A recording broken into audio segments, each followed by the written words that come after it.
The champagne flute trembled in my hand as I watched my daughter Sarah adjust her veil one final time. 27 years of sacrifice, of working double shifts as a nurse to pay for her college, of believing she'd grown into the compassionate woman I'd raised her to be. The morning sun streamed through the bridal suite windows at the Fairmont Hotel, casting everything in golden light that should have felt magical. Instead, my stomach churned with unease I couldn't quite place. Sarah's future mother-in-law, Patricia Whitmore, swept into the room like she owned it, her Chanel suit probably costing more than my monthly mortgage payment.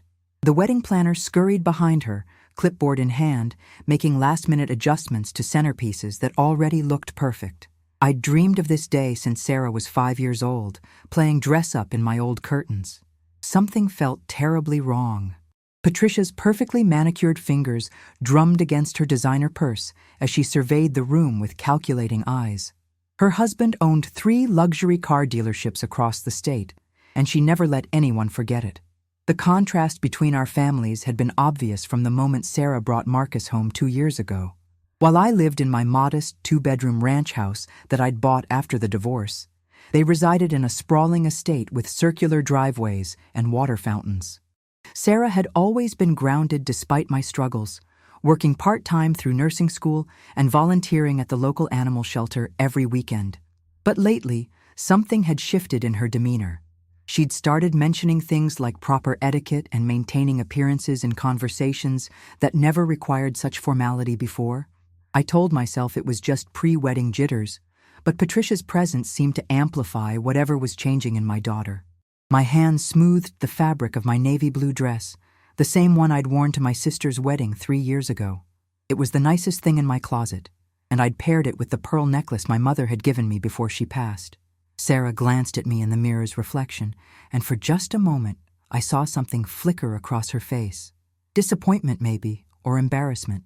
The expression vanished so quickly, I wondered if I'd imagined it, but the sick feeling in my stomach intensified.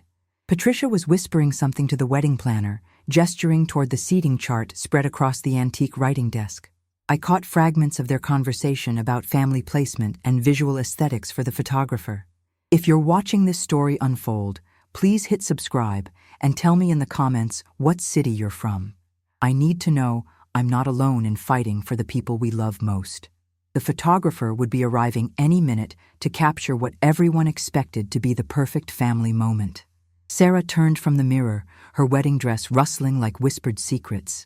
The gown had cost $8,000, a sum that represented 4 months of my take-home pay, though Patricia had insisted it was reasonably priced for such an important occasion. My daughter's face held an expression I'd never seen before, a kind of cool determination that reminded me uncomfortably of her future mother-in-law. She walked toward me with measured steps, each one echoing off the hardwood floors of the luxurious bridal suite. Behind her, Patricia had moved to the window and was speaking quietly into her phone, probably coordinating some last-minute detail with the florist or caterer. The wedding planner continued shuffling papers, occasionally glancing in our direction with an expression that seemed almost apologetic. Something was about to happen, and every instinct I developed as a single mother told me to prepare for impact. Nothing could have prepared me for what came next. Sarah's voice, when she finally spoke, carried a tone I'd never heard from her before. Cold, calculated, completely unlike the warm, loving daughter who used to crawl into my bed during thunderstorms.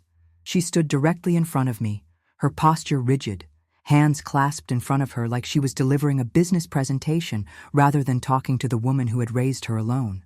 Behind her, Patricia had ended her phone call and was now watching us with undisguised interest, as if we were performers in some drama she'd orchestrated. The wedding planner had gone suspiciously quiet, though she continued pretending to be absorbed in her clipboard. Sarah took a deep breath, and I noticed her engagement ring catching the morning light. The 3-carat diamond that Marcus had chosen was beautiful but somehow cold, just like the expression in my daughter's eyes. I waited, my heart hammering against my ribs, knowing that whatever she was about to say would change everything. The words hit me like a physical blow to the chest. Sarah's voice remained steady and emotionless as she said, "Mom, I need you to understand something about today. This wedding is very important to Marcus's family, and they have certain expectations about how things should look." She paused, glancing back at Patricia, who nodded encouragingly. We've made some adjustments to the seating arrangement. Instead of sitting in the front row with the immediate family, we'd prefer if you sat in the back, near the restrooms. That way, you'll be out of the main photos, and you won't accidentally embarrass us with your, well, you know how you can be. The room fell completely silent, except for the distant sound of traffic on the street below. Patricia's smile was triumphant, like she'd just won some game I hadn't even realized we were playing. The wedding planner had the decency to look uncomfortable, but she said nothing. My daughter, the little girl I'd rocked to sleep countless nights, stood waiting for my response as if she'd just asked me to pass the salt. 27 years of memories flashed through my mind in the space of a heartbeat. Teaching Sarah to ride her bike in the parking lot behind our apartment complex because we didn't have a yard. Staying up all night when she had pneumonia at age 7, holding cool cloths to her forehead and singing the lullabies my grandmother had sung to me. Working overtime shifts at the hospital to pay for her piano lessons, her school clothes, her class trips, cheering from the bleachers at every soccer game, track meet, and debate tournament, sometimes arriving straight from work still in my scrubs. The graduation party I'd thrown in our tiny backyard with homemade decorations and a grocery store cake, because it was all I could afford, but Sarah had hugged me and said it was perfect. All those years when it was just us against the world, when she'd tell me I was her best friend and her hero. The little girl who used to defend me fiercely when other kids made comments about me being a single mom had grown into a woman who was ashamed of me. Patricia stepped forward, her heels clicking against the floor with military precision. I think what Sarah is trying to say, she said in her cultured voice that dripped with condescension, is that we want this day to be perfect for everyone. The photographers will be focusing on the front rows. And well, she gestured vaguely in my direction, her meaning crystal clear without being explicitly stated. We've arranged a lovely spot for you where you'll still be able to see everything perfectly. The acoustics are actually quite good from that section. Her smile was perfectly polished and completely without warmth. Behind her, I could see the wedding planner gathering her papers with unnecessary urgency, clearly wanting to escape this uncomfortable scene. The morning light streaming through the windows suddenly felt harsh rather than golden. Sarah nodded along with Patricia's explanation, her face a mask I didn't recognize. Something inside me, something that had been building pressure for months, finally reached its breaking point. For 30 seconds, I stood frozen, processing the magnitude of what was happening. My daughter, the child I'd sacrificed everything for, had just asked me to hide in the back of her wedding, like some embarrassing secret. The woman who had worked 3 jobs to put her through college, who had sold my grandmother's antique furniture to help pay for her graduate school applications, who had driven 800 miles through a blizzard when she called crying about her first heartbreak. The mother who had taught her to stand up for herself, to treat others with kindness, to never be ashamed of who she was or where she came from. All of that had been erased by 6 months of Patricia Whitmore's influence and the lure of a lifestyle I could never provide. I looked at my daughter's face, searching for any trace of the compassionate young woman I'd raised, but found only cold calculation. The silence stretched between us like a chasm that seemed impossible to bridge.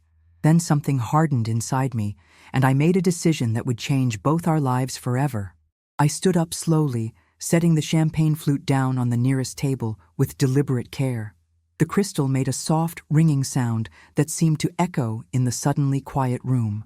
Patricia's eyebrows rose slightly, as if she were surprised that I hadn't immediately acquiesced to their request. Sarah's expression remained fixed, but I caught a flicker of uncertainty in her eyes. The wedding planner had gone completely still, sensing that something significant was about to happen. Outside, I could hear the sounds of vendors setting up for the ceremony, the low murmur of voices and the rustle of fabric as chairs were arranged. In 2 hours, 300 guests would arrive, expecting to witness a joyful union between 2 families.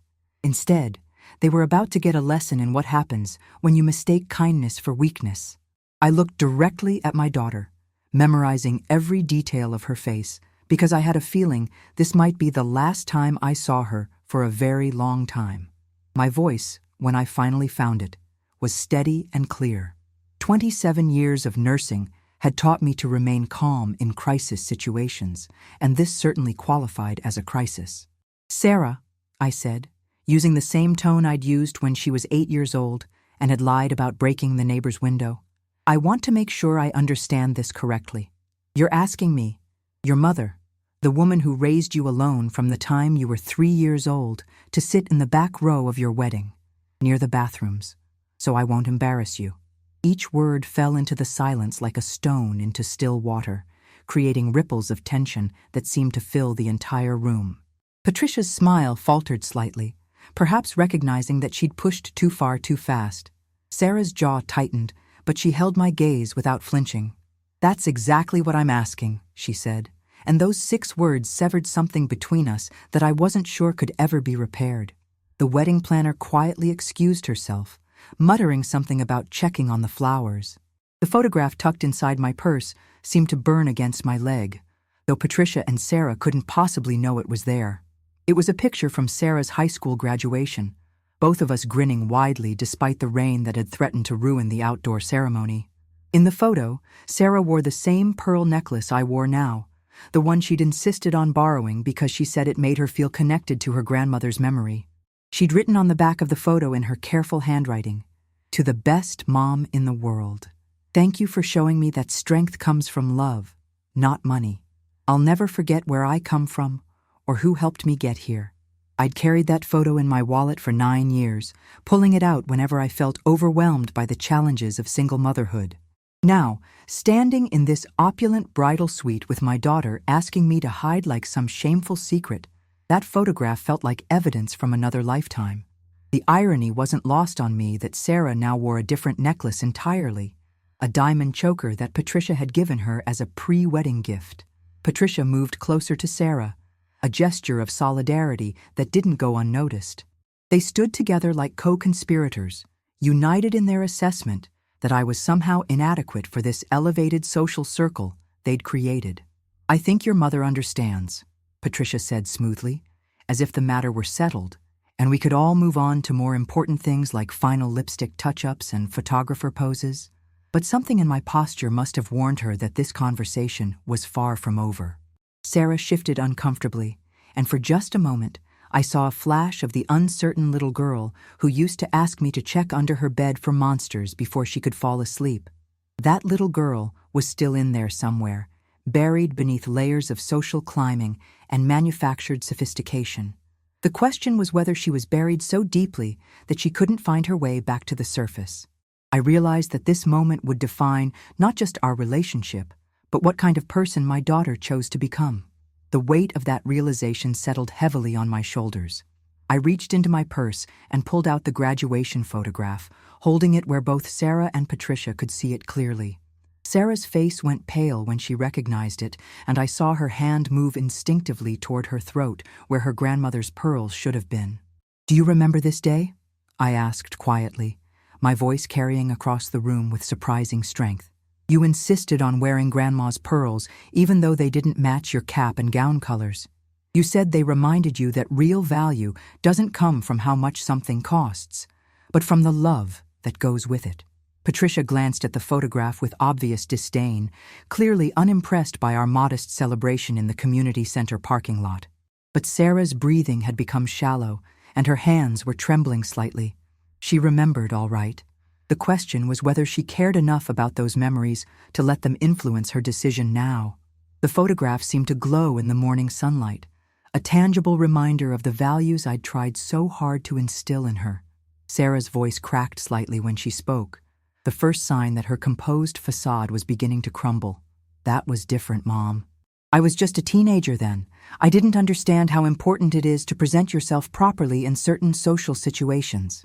The words sounded rehearsed, like she'd practiced them in front of a mirror until they felt natural. Patricia nodded approvingly, clearly pleased that her months of coaching were paying off.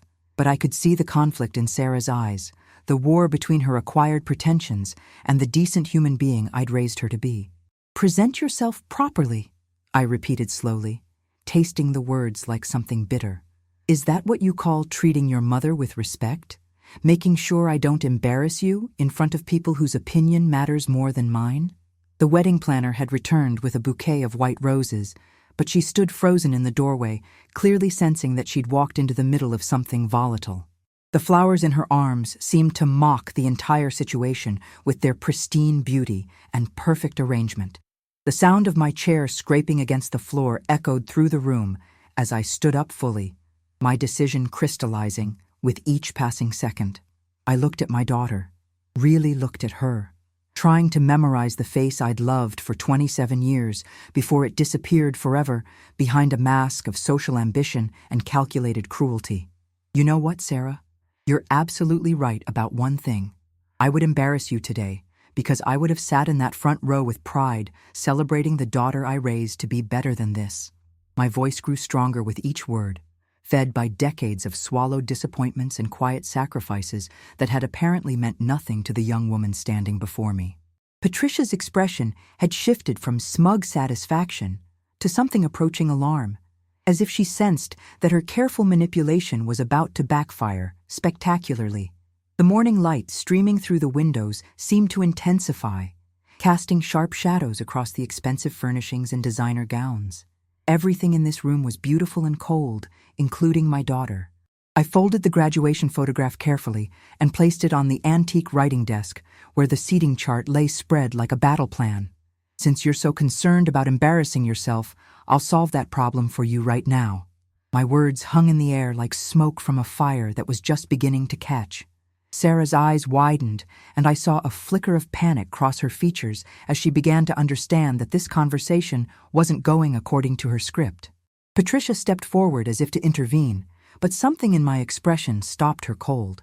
27 years of nursing had taught me to project calm authority in crisis situations, and every ounce of that professional training was coming to my rescue now. The wedding planner clutched her roses tighter, probably wondering if she should call security or just run. Behind us, I could hear the distant sounds of the catering staff setting up tables in the reception hall, their cheerful chatter a stark contrast to the tension that had settled over this room like a suffocating blanket. The pearl necklace around my neck seemed to pulse with warmth, as if my mother's spirit were reminding me of my own worth. I unclasped it slowly, letting the familiar weight settle into my palm one final time. These pearls had been worn by 3 generations of women who understood the difference between class and status, between dignity and pretension. My grandmother had worn them to church every Sunday, regardless of whether she could afford a new dress. My mother had worn them to my high school graduation, beaming with pride as I became the first person in our family to go to college. I had worn them to Sarah's graduation, to her college orientation, to every major milestone in her life. Now, as I held them for what I knew would be the last time, they felt like a bridge between who she had been and who she was choosing to become. The question was whether that bridge could still support the weight of our relationship, or if it would collapse under the pressure of her new priorities. I placed the pearl necklace next to the graduation photograph, creating a small shrine to the relationship that was ending in this moment. These belonged to your great-grandmother, then your grandmother, then me. I always assumed they'd be yours someday, passed down with all the love and memories they carry. My voice remained steady, despite the pain that was tearing through my chest like broken glass. But looking at you now, I realize you wouldn't want them. They're not expensive enough for your new life, and they come with too many reminders of where you actually came from. Sarah's hand moved toward the necklace instinctively, then stopped as Patricia shot her a warning look. The battle for my daughter's soul was playing out in real time, and it was becoming clear which side was winning. The wedding planner had finally found the courage to set down the roses and back toward the door, though she seemed reluctant to miss the conclusion of this dramatic scene. Outside, church bells were beginning to chime the hour, marking the approach of a wedding that might not happen as planned. Sarah's composure finally cracked completely. Tears began streaming down her carefully made-up face, leaving tracks in the expensive foundation that had been applied by a professional makeup artist earlier that morning. "Mom, please don't do this. You're being dramatic. It's just one day, and the seating arrangement doesn't really matter in the long run." Her voice had lost its cold certainty and taken on a pleading quality that reminded me painfully of the little girl she used to be. But the words she chose revealed everything I needed to know about how little she understood what was really at stake here. This wasn't about seating arrangements or wedding photos or even her future mother-in-law's approval. This was about who she chose to be when it mattered most, about whether she valued the people who loved her unconditionally or the people who loved her conditionally. Patricia moved to put a protective arm around Sarah's shoulders, a gesture that looked supportive but felt more like a claim of ownership. The battle lines had been drawn, and I was standing alone on one side while they stood together on the other. My purse felt heavier as I slung it over my shoulder, weighted down with 27 years of memories that apparently meant nothing to the woman my daughter had become. I looked at her one final time, trying to find some trace of the compassionate, generous person I'd raised her to be. But all I could see was a stranger wearing my daughter's face, a woman who had learned to calculate her relationships based on their social value rather than their emotional truth. You're right about one thing, Sarah. This is just one day, but it's the day you chose to show me exactly who you've decided to become, and I've chosen to believe you. The finality in my voice seemed to surprise even me. Patricia's grip on Sarah's shoulders tightened, as if she were afraid my daughter might bolt at the last second. But Sarah remained frozen, tears continuing to streak her makeup while she seemed unable to find words that could bridge the chasm that had opened between us. The church bells outside had stopped chiming, leaving us in a silence that felt like the aftermath of an explosion. I walked toward the door with measured steps, each one feeling like a small death. Behind me, I could hear Sarah's quiet sobs and Patricia's urgent whispers, probably coaching her on how to salvage this situation without actually changing course. The wedding planner pressed herself against the wall as I passed, clearly desperate to avoid getting further involved in this family drama. My hand was on the doorknob when Sarah's voice stopped me cold. "Mom, wait. Where are you going?" The question hung in the air between us, loaded with implications neither of us was ready to face. I turned back to look at her, this stranger who wore my daughter's wedding dress and my grandmother's face but had somehow lost her heart along the way. She stood there in $8,000 worth of silk and lace, surrounded by luxury she'd never dreamed of as a child, and she looked more lost and alone than she ever had in our modest little house. The irony wasn't lost on me that in gaining everything she thought she wanted, she was about to lose the one thing that had always mattered most.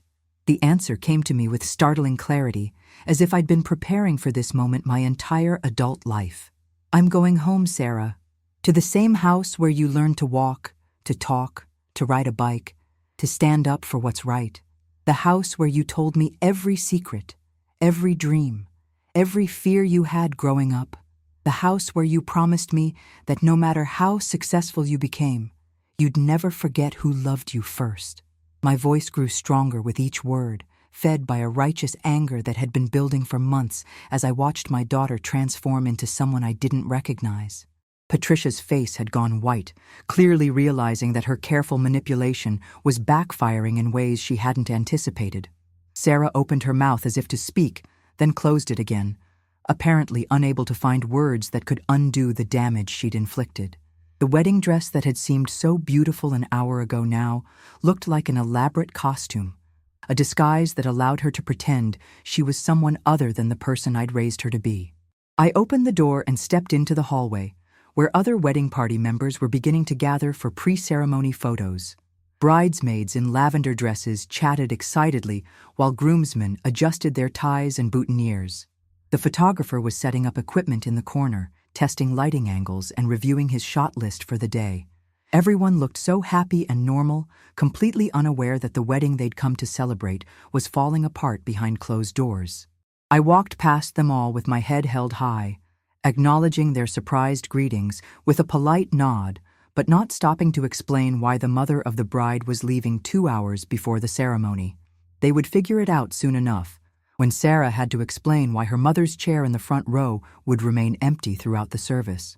The thought of all those people witnessing her public embarrassment should have given me satisfaction, but instead, I felt only a profound sadness for the relationship we'd lost and the woman she'd chosen to become.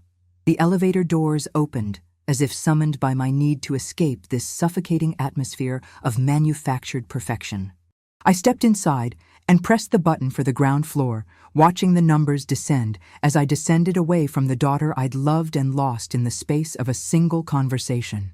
My reflection in the polished metal doors showed a woman I barely recognized, older than I'd felt this morning, sadder than I'd expected to be, but somehow stronger too. The pearl necklace was gone, left behind with the graduation photograph as a final offering to a relationship that had died in that bridal suite. But I still had my dignity, my self-respect, and my memories of the daughter Sarah had been before she'd learned to be ashamed of where she came from. Those things were mine, and no amount of social climbing or status seeking could take them away from me. The elevator reached the ground floor with a gentle chime, the doors opening onto a lobby full of wedding guests who had no idea they were about to witness the aftermath of a family's destruction.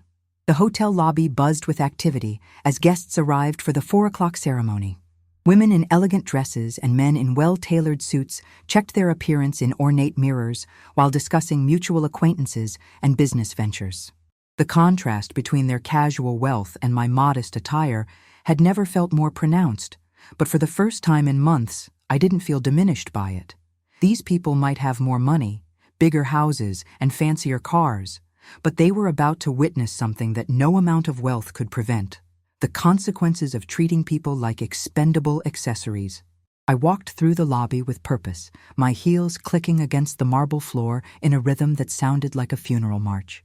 Behind me, I could hear hushed conversations as people began to notice that the mother of the bride was leaving rather than participating in pre-ceremony festivities. The whispers would reach Sarah within minutes, adding another layer of embarrassment to what was already shaping up to be a disaster of her own making. But that was her problem now, not mine. My car sat in the hotel parking lot like a faithful friend waiting to take me home. The 10-year-old Honda Civic looked shabby among the BMWs and Mercedes that filled the other spaces, but it had been paid off for 3 years and had never once left me stranded when I needed it most. I'd bought it used from a colleague at the hospital after my previous car had finally died, and Sarah had been embarrassed by it even then. She'd made comments about how it reflected poorly on her when her friends saw me picking her up from college events, suggesting that I consider financing something newer and more impressive. I'd explained that reliable transportation was more important than appearances, but she'd never really understood that perspective. Now, as I unlocked the door and settled into the familiar driver's seat, I felt grateful for its honest simplicity. This car had taken me to work every day for years, had never pretended to be something it wasn't, and had never asked me to hide who I was for the sake of someone else's image. The drive home took 43 minutes, winding through neighborhoods that grew progressively more modest as I left the hotel district behind. I passed the community college where Sarah had taken her prerequisite courses before transferring to the state university, the grocery store where we'd shop together every Saturday when she was in high school, the small park where I'd pushed her on swings when she was barely tall enough to reach the safety chains.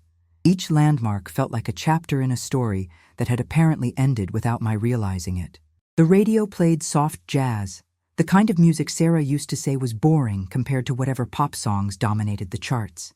But today, it felt appropriate, a soundtrack for the quiet grief of losing someone who was still alive but no longer accessible to me. I thought about the guests arriving at the hotel, the photographer arranging family portraits that would now have a conspicuous gap where I should have been standing. Patricia would probably spin some story about me being suddenly ill, protecting her own reputation while ensuring Sarah's wedding could proceed without further disruption. My house appeared around the corner like a sanctuary after a long journey through hostile territory. The small ranch-style home with its neat flower beds and carefully maintained lawn looked exactly the same as it had when I'd left that morning, but somehow it felt different now. It was no longer the place where Sarah's mother lived. It was simply where I lived, a distinction that carried more weight than I'd anticipated. The realtor's sign in the Hendersons' yard next door reminded me that neighborhoods change, people move on, and life continues regardless of our personal tragedies. I parked in my usual spot in the driveway and sat for a moment in the silence, processing what had happened and what it meant for my future. The afternoon sun cast long shadows across the yard, and I realized that by the time those shadows disappeared, Sarah would be married to Marcus and officially part of a family that had no room for me in it. The thought should have been devastating, but instead it felt oddly liberating. Inside, the house felt both familiar and strange, like putting on clothes that no longer fit quite right. The living room held 27 years' worth of memories. Sarah's baby pictures on the mantel, her high school diploma in a frame on the bookshelf, The afghan my mother had crocheted for her 8th birthday draped over the back of the couch. Every surface told the story of a relationship that had apparently meant more to me than it had to her. I walked through the rooms slowly, seeing them through new eyes now that I knew Sarah wouldn't be coming back to visit. The guest bedroom I'd kept ready for her weekend visits would have to find a new purpose. The refrigerator covered with photos of us at various milestones would need to be cleared of images that now felt like evidence from a crime scene. But underneath the sadness, I felt something unexpected: relief. For months, I'd been walking on eggshells, trying to fit into a version of myself that Sarah and Patricia would find acceptable. Now I could stop pretending to be someone I wasn't and start remembering who I had always been. The phone rang at exactly 6:15, the distinctive chime cutting through the evening quiet like a knife. I knew without looking at the caller ID that it would be Sarah, probably calling from her honeymoon suite with some half-hearted apology that wouldn't address the real issues between us. The ceremony would be over by now, the reception in full swing, and she'd be feeling the absence of the woman who should have been there to share in her joy. I let it ring 4 times before deciding whether to answer, each chime representing a choice between holding on to anger or leaving the door open for reconciliation. But when I finally picked up, it wasn't Sarah's voice I heard. It was Patricia's, and her tone carried none of its usual condescension. Instead, she sounded tired, defeated, and perhaps a little afraid.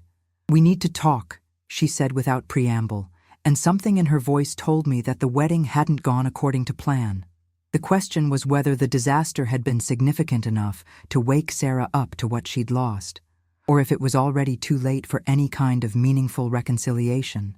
Patricia's voice crackled through the phone line with an urgency I'd never heard from her before. She's not well. The ceremony happened, but barely. She could hardly get through her vows, and she's been crying in the bridal suite for the past 2 hours. The guests are all asking where you are, and Marcus's family is starting to ask questions about what kind of woman abandons her daughter on her wedding day. The irony wasn't lost on me that the woman who'd orchestrated my banishment was now calling to blame me for its consequences. But there was something else in her voice, something that sounded almost like regret. "She keeps asking for you, and frankly, I think we may have made a mistake."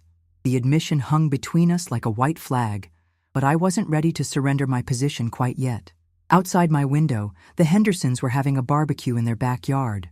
Their laughter and conversation, a reminder that life continued normally for families who hadn't destroyed themselves with pride and pretension. I wondered what Sarah's reception looked like right now, whether the guests were dancing or standing around awkwardly wondering why the bride kept disappearing to cry. I stood at my kitchen window, watching the sun set over the neighborhood where I'd raised my daughter to be better than the woman she'd become. The Hendersons' barbecue was winding down, their guests gathering children and folding lawn chairs as another Saturday evening drew to a close. Their normalcy felt both foreign and appealing after the day I'd endured. Patricia was still talking on the phone, alternating between veiled threats and desperate pleas, but I was no longer really listening. Instead, I was thinking about a conversation I'd had with Sarah when she was 16, after she'd been cruel to an overweight classmate at a school dance.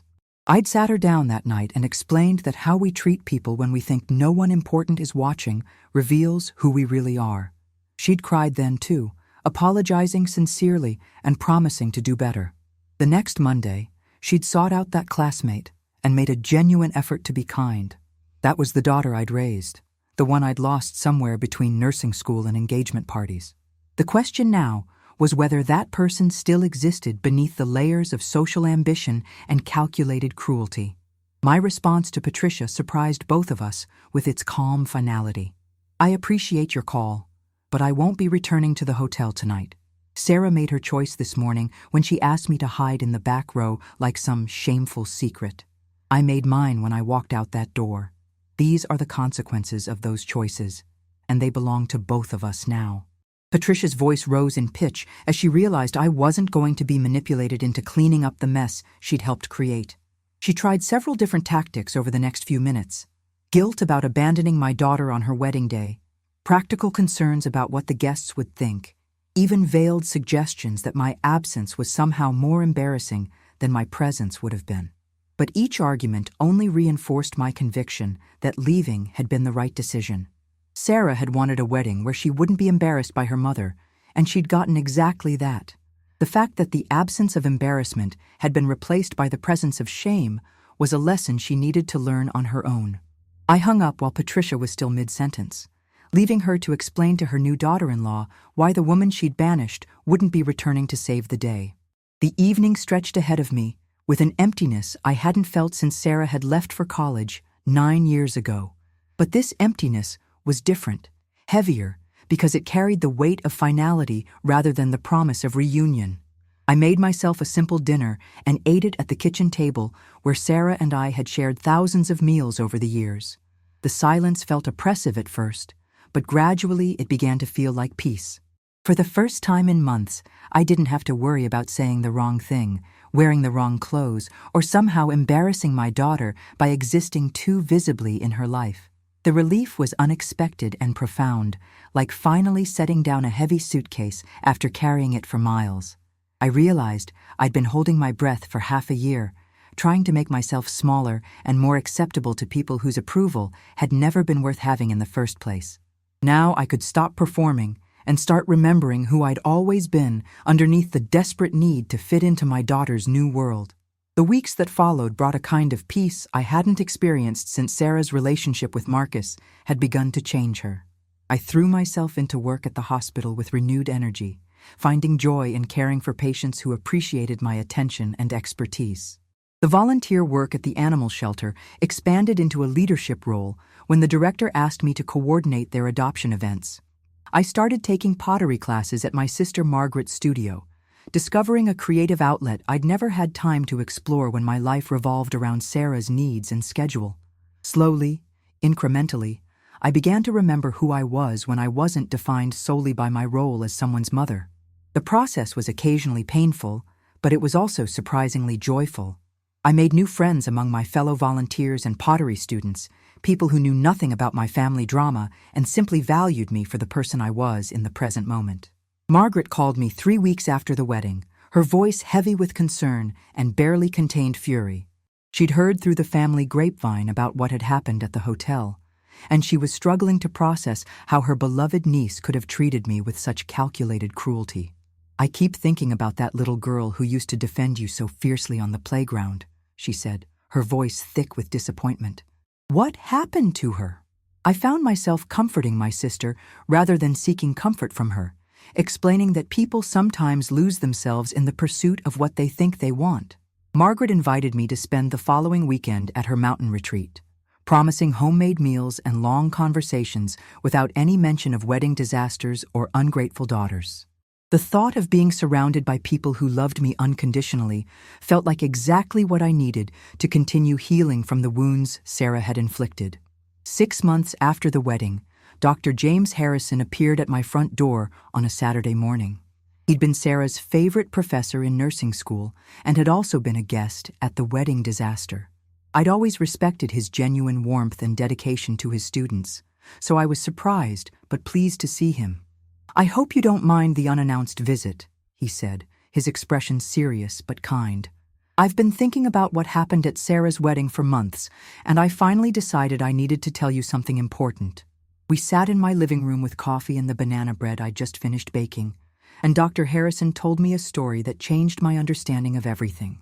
3 weeks before the wedding, Sarah had come to his office in tears, confessing that she was having doubts about marrying Marcus, but felt trapped by everyone's expectations.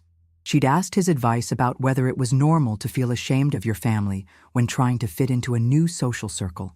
Dr. Harrison's account revealed the internal conflict Sarah had been struggling with in the weeks leading up to her wedding.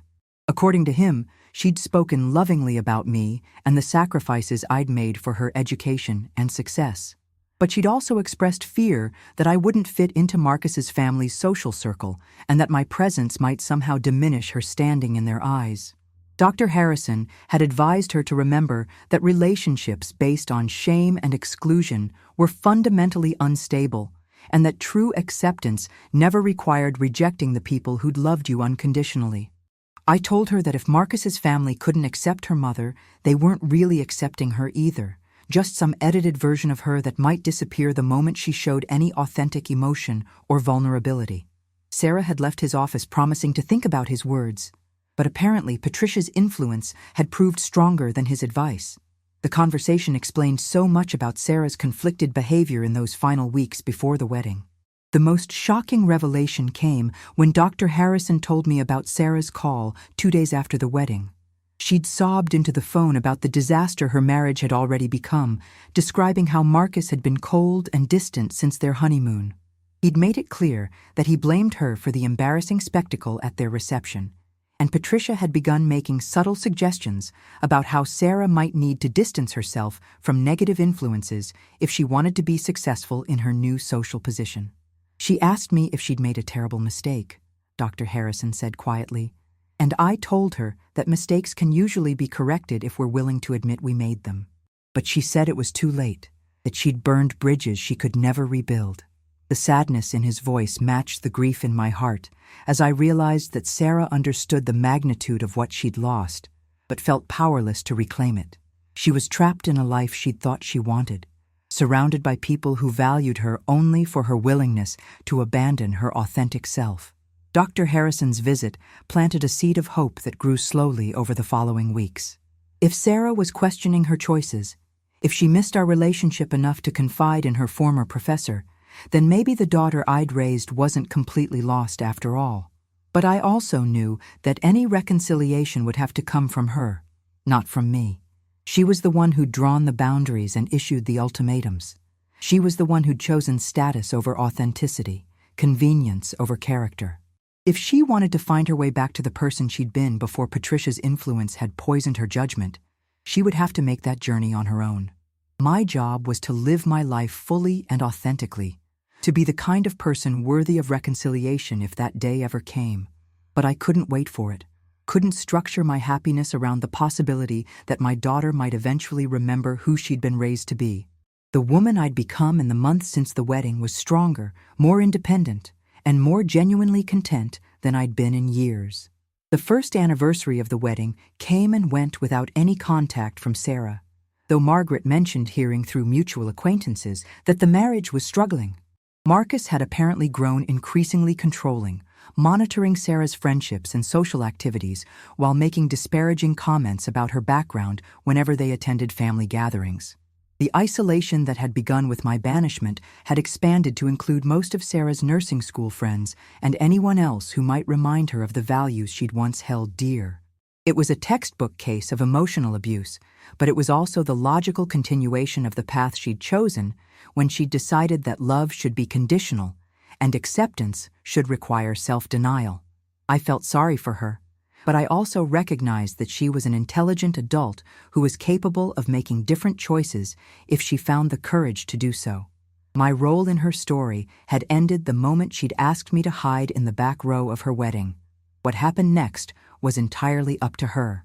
The call came on a rainy Tuesday evening in November, almost 18 months after I'd walked out of that hotel bridal suite. I was in my pottery studio, which had taken over most of the garage, working on a series of bowls for the animal shelter's fundraising auction. The phone rang several times before I realized it was mine and not the radio playing in the background. The number was unfamiliar, but something prompted me to answer, despite my usual policy of letting unknown calls go to voicemail. The voice on the other end was barely above a whisper, cracked with tears and exhaustion. "Mom?" Sarah said, and that single word carried the weight of 18 months of regret, pain, and longing. "Mom, I think I've made a terrible mistake." The pottery wheel stopped spinning as my foot lifted unconsciously from the pedal. My hands, covered in clay, trembled as I gripped the phone tighter. After a year and a half of silence, my daughter was reaching across the chasm she'd created. Sarah's voice broke completely as she tried to explain what had brought her to this moment of reaching out. Marcus had filed for divorce 3 weeks earlier, citing irreconcilable differences that were really his inability to accept that she occasionally showed emotions he considered inappropriate for his social status. The final straw had been her breakdown at a charity gala when she'd overheard 2 women discussing how unfortunate it was that someone from her background had married into such a prominent family. She'd excused herself to cry in the bathroom, and Marcus had been furious about her public display of weakness. That night, He'd told her that she clearly wasn't equipped for the social responsibilities of being his wife, and perhaps they'd both made a mistake in thinking she could be successfully integrated into his family's world. The divorce papers had been served the next morning, along with a prenuptial agreement that left her with virtually nothing except the clothes in her closet and the student loans she'd never finished paying off. Patricia had immediately sided with her son and was already introducing him to more suitable potential wives. The apartment Sarah was calling from was a studio in the same neighborhood where we'd lived when she was in elementary school, a 40-minute drive from the estate where she'd briefly believed she belonged. She'd gotten her job back at the free clinic, though at a reduced salary that barely covered her rent and basic expenses. The car Marcus had given her as an engagement gift had been repossessed, along with most of the jewelry and designer clothes that had marked her brief membership in his social circle. "I keep thinking about that graduation photo you left at the wedding," she said through her tears. "I found it in my purse after you left, and I've been carrying it with me ever since. I read the note on the back every day, and I can't believe I forgot what you taught me about strength coming from love instead of money." Her voice was the voice of the little girl I'd raised, vulnerable and scared, and looking for the unconditional love she'd thrown away in pursuit of conditional acceptance. But 18 months of grief and growth had changed me too, and I wasn't sure I was the same mother she remembered. The conversation lasted 3 hours, spanning the length of time it took for the rain outside to stop and the sun to set behind the mountains. Sarah told me about the loneliness of her marriage, the way Marcus had systematically isolated her from anyone who knew her before their relationship. She described Patricia's transformation from supportive mentor to cold enforcer of social rules that seemed designed to erase Sarah's authentic personality. Most painfully, she talked about the regret that had haunted her every day since the wedding, the knowledge that she'd betrayed the most important relationship in her life for the sake of people who'd never really cared about her at all. "I know I don't deserve your forgiveness," she said, as the conversation wound toward its end. "I know I hurt you in a way that can never be completely healed. But I had to call, because I needed you to know that I never stopped loving you, even when I was too proud and stupid to show it." Her words were like water on ground that had been parched for too long. But I also knew that forgiveness was a process, not a moment. My response to Sarah's call surprised both of us with its measured calm. 18 months of learning to live without her had taught me that love doesn't always mean immediate reconciliation, and that self-preservation sometimes requires setting boundaries, even with people we care about deeply. "I'm glad you called," I told her honestly, "and I'm sorry you've been through so much pain. But I need you to understand that our relationship can't just go back to the way it was before. Too much has happened, and we've both changed too much for that to be possible." I explained that forgiveness was something I was willing to work toward, but it would take time and effort from both of us. She would need to demonstrate through her actions, not just her words, that she understood the depth of the hurt she'd caused and was committed to being the kind of person worthy of trust again. And I would need time to process my own feelings and decide what kind of relationship, if any, we could build from the ruins of what we'd lost. The conversation ended with a tentative agreement to meet for coffee the following weekend. The coffee shop Sarah chose for our reunion was deliberately neutral territory, a small place downtown that neither of us had any particular history with. I arrived 15 minutes early and claimed a corner table where we could talk privately without being overheard by other customers. When Sarah walked through the door, I was shocked by how much she'd changed in 18 months. The designer clothes and perfect makeup had been replaced by simple jeans and a sweater that looked like something from her college wardrobe. Her hair was shorter, more practical, and her face showed the kind of lines that come from stress and crying rather than age. But there was something in her eyes that reminded me of the young woman I'd raised, a kind of authentic vulnerability that had been missing during her months with Marcus and Patricia. She walked toward my table with hesitant steps, as if she weren't sure she deserved to be there, and for the first time in almost 2 years, I saw my daughter rather than the stranger she'd become.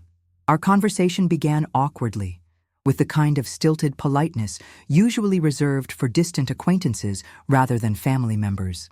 Sarah ordered black coffee and fidgeted with the sugar packets while I waited for her to find the courage to say whatever had brought her here. The silence stretched between us like an ocean, filled with all the words we'd never been able to say and all the hurt that had accumulated during our separation. Finally, she reached into her purse and pulled out the graduation photograph I'd left at her wedding, now creased and worn from 18 months of handling. "I've read this inscription 1,000 times," she said, her voice barely audible above the coffee shop's background noise. "Every time I felt lost or confused or wondered who I was supposed to be, I'd take this out and remember what you taught me about strength and love, and never forgetting where I came from."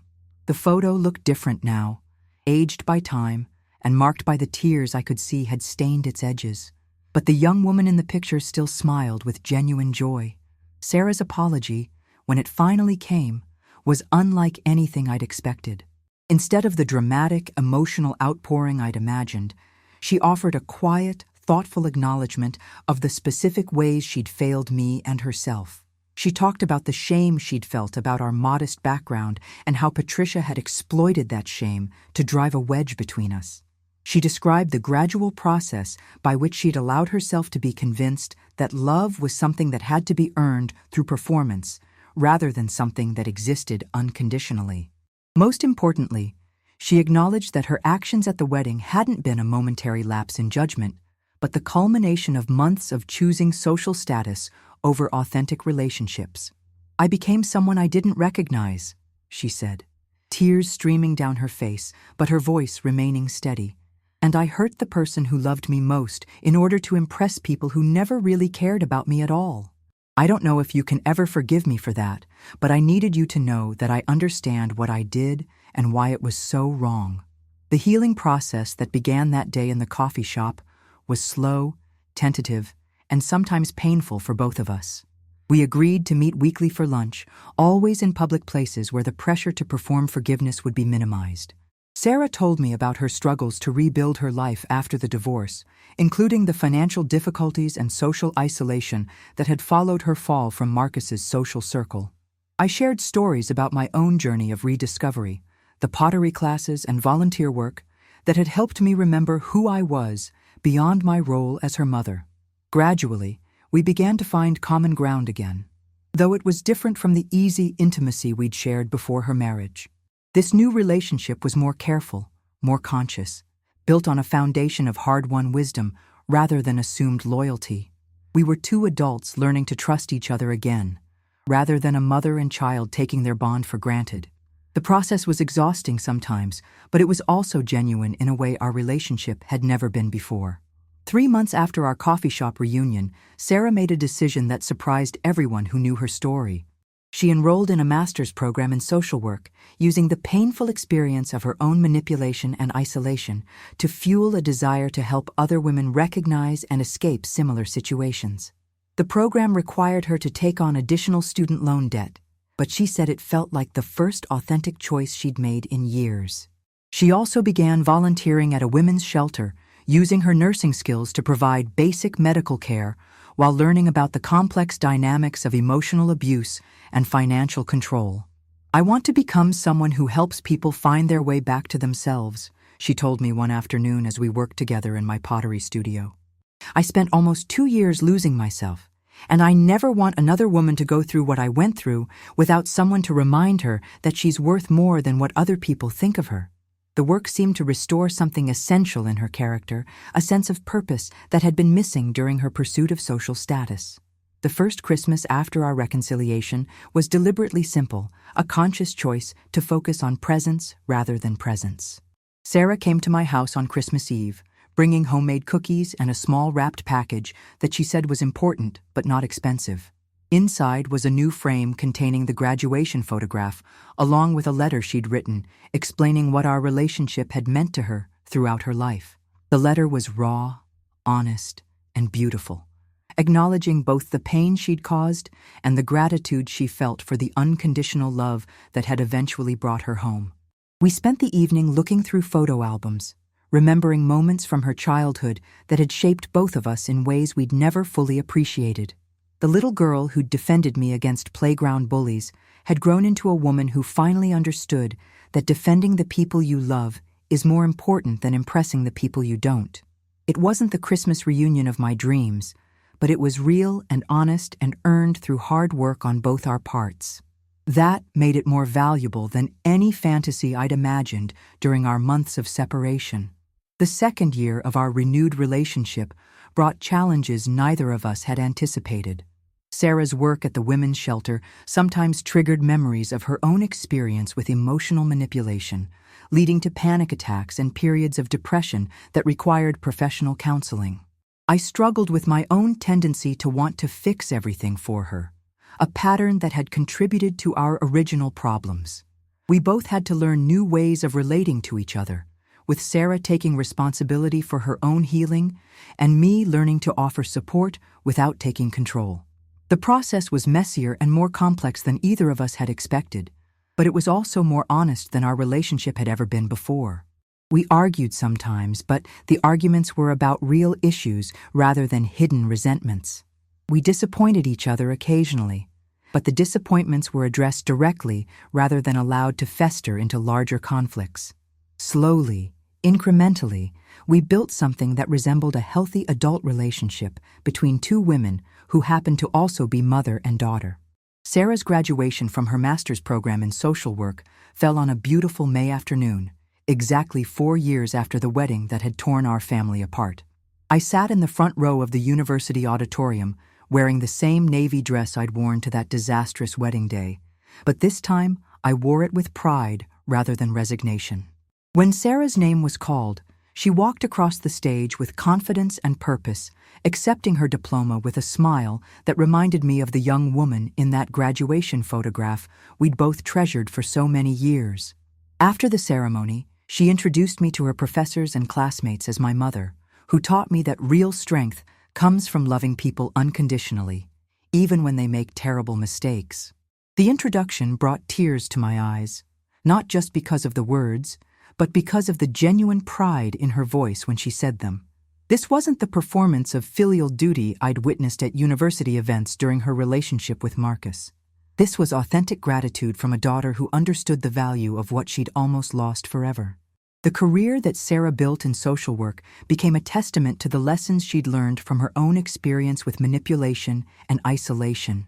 She specialized in helping women recognize the early signs of emotional abuse and develop the self-worth necessary to resist it. Her own story, carefully edited to protect everyone's privacy, became a powerful tool for connecting with clients who felt trapped in relationships that required them to abandon their authentic selves. She often told me that the worst period of her life had become the foundation for the most meaningful work she'd ever done. "I wouldn't wish what I went through on anyone," she said during one of our weekly lunches, "but I can't regret it completely, because it's allowed me to help so many other women find their way back to themselves." The work gave her life a purpose that had been missing during her pursuit of social status, and it grounded her in values that couldn't be shaken by external pressures or social expectations. 5 years after that devastating wedding day, Sarah called me with news that felt like the final chapter in our long journey back to each other. She'd been offered a position as Director of Client Services at the state's largest domestic violence resource center, a role that would allow her to develop programs specifically for women recovering from psychological manipulation and emotional abuse. The job would require her to move 3 hours away to the state capital, but she wanted to discuss it with me before making her decision. "I know we've worked so hard to rebuild our relationship," she said during our phone conversation, "and I don't want to do anything that might jeopardize what we've built together." The fact that she valued our relationship enough to consider it in her career decisions was proof of how much had changed since the days when she'd viewed my opinions as obstacles to her social advancement. We talked for over an hour about the opportunity, and I found myself encouraging her to take the position despite my own sadness about the distance it would create between us. Her work had become too important to let personal preferences interfere with professional growth. The evening of Sarah's going-away party, after the last guest had left and we'd finished cleaning up my backyard, she asked if we could sit together on the front porch where we'd had so many important conversations during her childhood. The September air carried the first hint of autumn's approach, and the streetlights cast gentle shadows across the neighborhood, where she'd learned to ride her bike and make friends and understand the difference between right and wrong. "I want to thank you for something," she said as we settled into the old rocking chairs that had weathered decades of Colorado seasons. When I called you that night 18 months ago, broken and ashamed and certain I'd destroyed the most important relationship in my life, you could have hung up on me. You could have told me I'd made my choice and would have to live with it forever.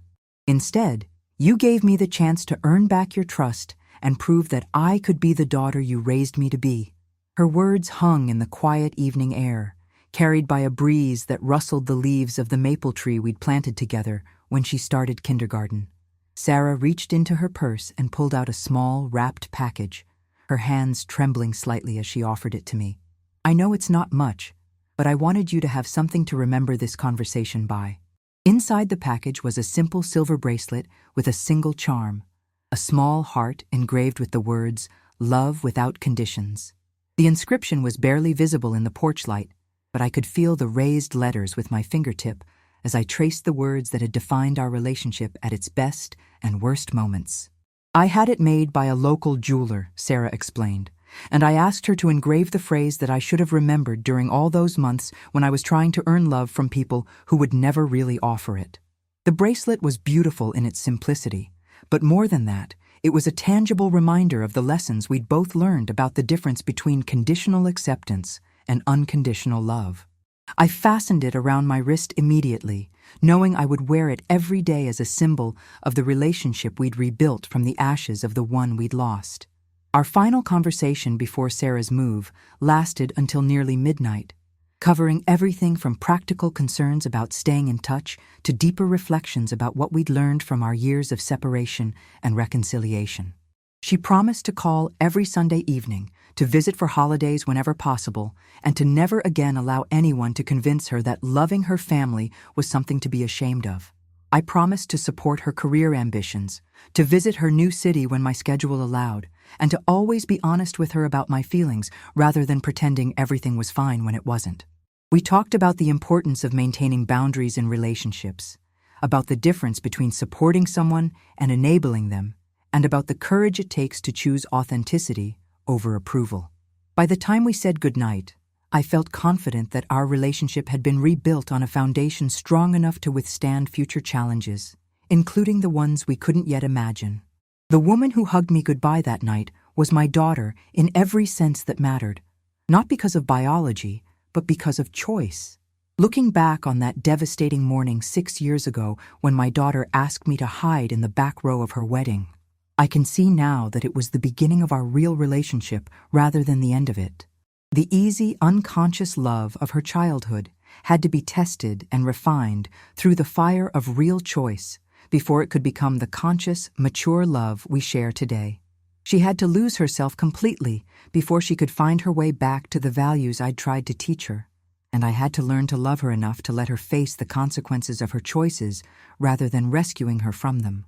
The pain was necessary. The separation was crucial, and the long process of rebuilding trust was the price we both had to pay for a relationship based on authenticity rather than obligation. Today, when people ask me about that terrible wedding day, I tell them it was the worst and best thing that ever happened to our family because it forced us to discover what our love was really made of and whether it was strong enough to survive the worst we could do to each other.